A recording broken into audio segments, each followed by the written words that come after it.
রাজীব ছিল মধ্যবিত্ত পরিবারের ছেলে, যে পরিবারের সবাই বিশ্বাস করত যে ভালোবাসা মানে আত্মবিশ্বাস, বিশ্বাস ও অপরিবর্তনীয় বন্ধন।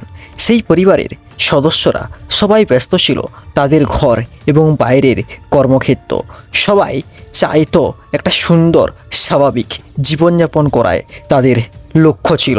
সেই ঘরে একটা বিশেষ মেয়ে ছিল, মিনাই ওর নাম, যে ঘরের কাজ করত অনেক দিন ধরে। সেই মিনাই ছিল ঘরের আলো, ঘরের ভালোবাসা ও শূন্যতা নিয়ে আসা একটি আত্মা। মিনার সাথে সবাই ভালো ব্যবহার করত। ওরা বিশ্বাস করত যে একটা পরিবারের সদস্যর মতোই ওর সাথে মিশে গেছে। কিন্তু একটা কথা কারোর অজ্ঞাত ছিল না, মিনার সাথে রাজীবের একটা আত্মার বন্ধন রয়েছে, একটা ভালোবাসা যা প্রকাশিত হয় না। প্রকাশ করলে যে অনেক কিছু ওলটপালট হয়ে যেতে পারে, সেই আশঙ্কায় তাদের আবদ্ধ রাখলেও ভালোবাসা দিনে দিনে গভীর হয়েছে।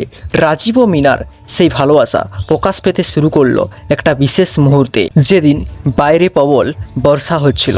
সবাই ঘরে আশ্রয় নিয়েছে, বাইরে অন্ধকারে ঝড়ো হাওয়া। ঠিক সেই মুহূর্তে ঘরে আলো আধারিতে মিনার সাথে রাজীবের একটা বিশেষ কথা। মিনা বলল যে ওর স্বপ্ন একটা সুন্দর ঘর, একটা ভালোবাসার ঘর, যে ঘরে সবাই বিশ্বাস ও ভালোবাসা ও নিরাপত্তায় থাকতে পারে। রাজীব ওর কথা অনেক গভীরভাবে অনুধাবন করলো ও বলল, মিনা, তোমার সেই ঘর যদি আমার সাথে হয়, তোমার ভালোবাসায় যদি আমার ঘর হয়। মুহূর্তে ঘরটি নিরিবিলিতে একটা নতুন স্বপ্নে পরিণত হলো, যে স্বপ্নে রয়েছে বিশ্বাস, ভালোবাসা ও নির্ভরতা। সময় গেল, বাইরে ঝড় থেমে গেল, কিন্তু সেই ভালোবাসা দিনের দিন আরও গভীর ও সুন্দর হয়ে গেল।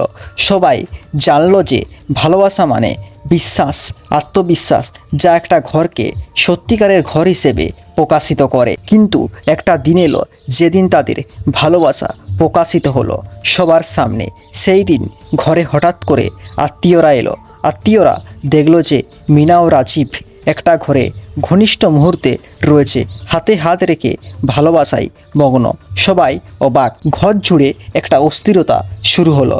রাজীব শক্ত হয়ে বলল, মিনা আমার ভালোবাসা, ও আমার ঘর, ও আমার বিশ্বাস। রাজীব পরিবারের সবাইকে বোঝালো যে ভালোবাসা পদে বা অর্থে মাপা যায় না। ভালোবাসা হলো আত্মার মিলন।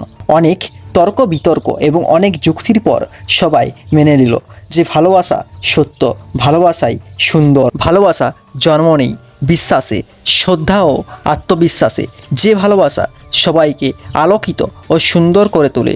ভালোবাসার ক্ষেত্রে শ্রেণী বা পদে কোনো ব্যবধান থাকে না, দুটি আত্মা সমান ও অপরিবর্তনীয় থাকে।